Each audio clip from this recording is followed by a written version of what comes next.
All right, so now we're going to talk about getting local info. This looks like I wrote something else, but anyhow. So, we're not the best editors here. We're just trying to get through this.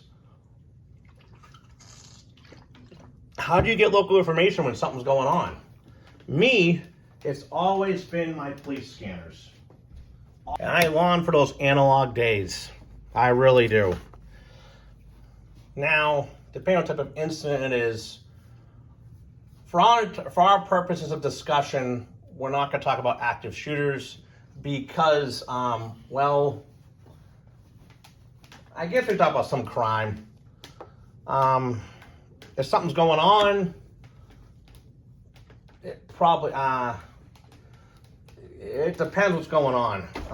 Listening to your local police is very important if something's going on. You can learn a lot quickly if something's going on in your neighborhood. However, listening to the local police, assuming they're not encrypted, can be very boring. They're very tedious. It doesn't make the best background music or noise in your house.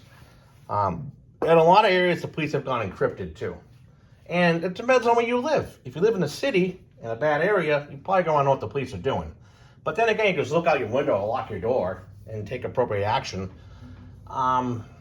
I think one of the most important things to monitor during a disaster, assuming it's not some type of police action, is your local police and fire.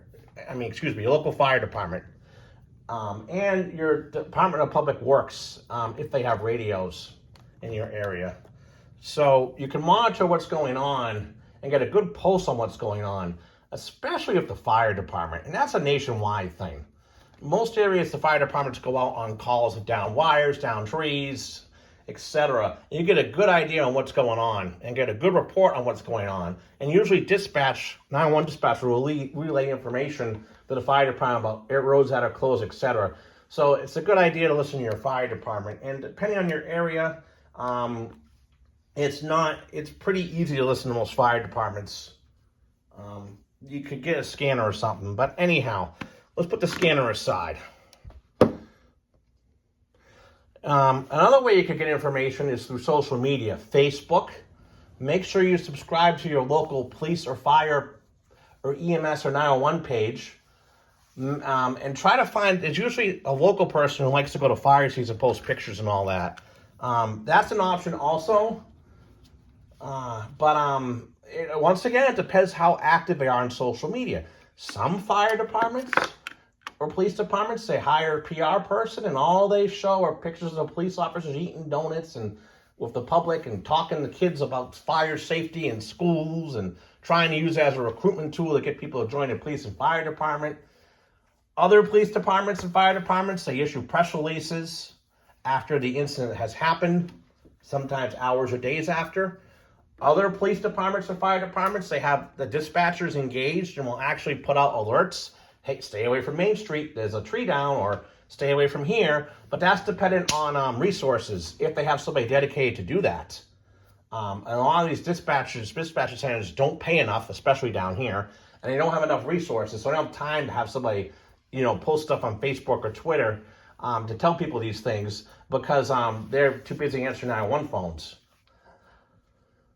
So make sure you try to figure out how your local police or fire department posts things. And that could go either way. Some communities, like where I'm from, there's hardly anything posted. I mean, the fire departments will post stuff here and there. But you got to realize this isn't like, the National Football League where they have a PR person. All they do is post things all day about sports and everything. This is like a one-man operation usually, or a one-woman operation, if anybody at all. The other option is, this is an older option, local access cable. It's dated, really. Also, YouTube could be an option too, but you could watch, this is more post-recovery or post-incident. Some areas have local access channels where they show the town meetings and all that. Sometimes they put a post on there saying the roads are closed, whatever. Kind of dated.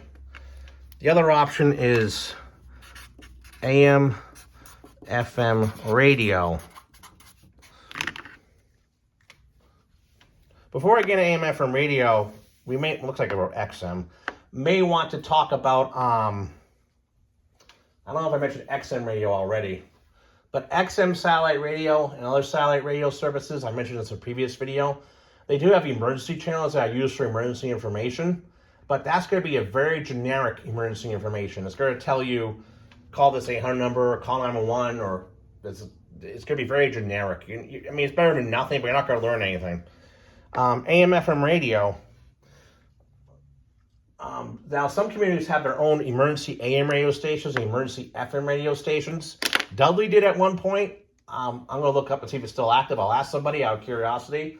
However, these radio stations are usually AM, and they're usually very low range. And, I mean, you're dependent on local news. And this is where it gets kind of sad. Local news. Now, if you live in a big city where you got, like Boston, where you got, you got WBZ, they're owned by iHeart, but they still do news. I don't know if they even have reporters anymore, but we'll say they have a couple reporters, and you got TV news, and you got all this, and you got some of that type of news, and they still go out to fire scenes, they still go out and do stuff. You'll be fine.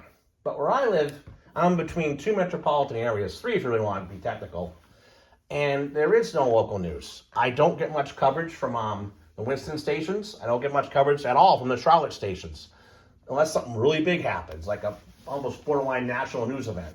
So your local news, used to have, the newspapers, they used to have people run around with the scanners and stuff, and this is why it's also still important to have your local news pages liked.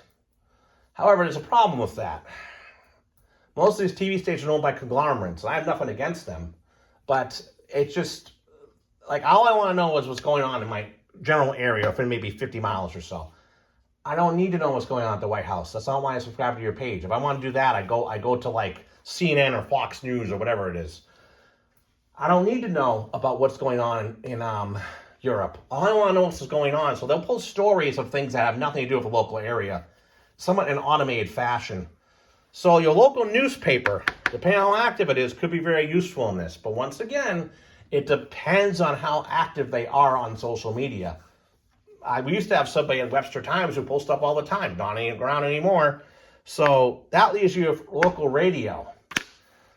Now, in my area, we don't have a local radio station. The last one sold out, became a gospel station. Now, I'm not against religious things, but it's an all-automated station. There's no local programming on it. It's just basically endless gospel. So, what we could do is look up local radio stations, which I'm thinking that is. Public radio pretty much covers the 87 megahertz band all the way to 91. So as you can see, that's syndicated programming. Now we have, what we gotta do now is we gotta find our main news station. Now every city back in the day, by the 1990s, had a regional news station where they do news and talk. Now WBZ, which I'll put a video in, is one of them. And these are powerhouse stations. You can get them across the country, especially at nighttime. Even in the daytime, you can get WBZ somewhat, although it overlaps with some station out of another station that's more local. Anyhow. And Dave in San Francisco. Was that him? No, It's amazing the lack of noise once you turn this. Okay, thank you very much, and I would like to have enjoyed your show tonight, but I wanted to call in and let you know I hadn't died or anything. No, Here's one of the top located ones right here. Look at that. Because 570, which I have a clip of, AM, I have a clip of that. A WBC, like iHeart station, which runs out of Asheville, has really been a lifesaver for some people. Like get some food growing for yourself. Yes, ma'am. I just wanted to kind of throw that out there. Yeah, absolutely. No, absolutely. That's good information. Thank you, ma'am. Yeah, well, you're welcome. I hope you all stay safe. Thank you. God all for bless all you. do. Darling. Absolutely. Thank you, ma'am. You too. Sarah Disher had a fantastic idea here. Hearts with Hands, Samaritan's It's an Purse. iHeart. If you want to donate money, American Red Cross always a fantastic choice. But if you want to give and you don't know what else to do, Hearts with Hands, Samaritan's Purse, the American Red Cross. It's iHeartRadio Asheville's continuing coverage of the aftermath of Hurricane Helene. It's just, I mean, we're all trying to sort through this and mentally wrap our minds around what we've seen, what's happening, the stories that we're hearing. I cannot stress enough to you how much you need to have patience, and I know it's easier said than done. I get it. Look, I've got a wife and a baby at the house. There's no power. There's no water. So, the supplies are not going to last forever. We're in the same boat. I'm begging you, have some patience. I know it's a lot. It's irritating as hell, but just try to hang in there. It is. I guess I could try to look up news radio stations near me. At 881 Haynes Road, Haynes, Haynes Road. DOT does need to be dispatched. Opened up one lane of travel.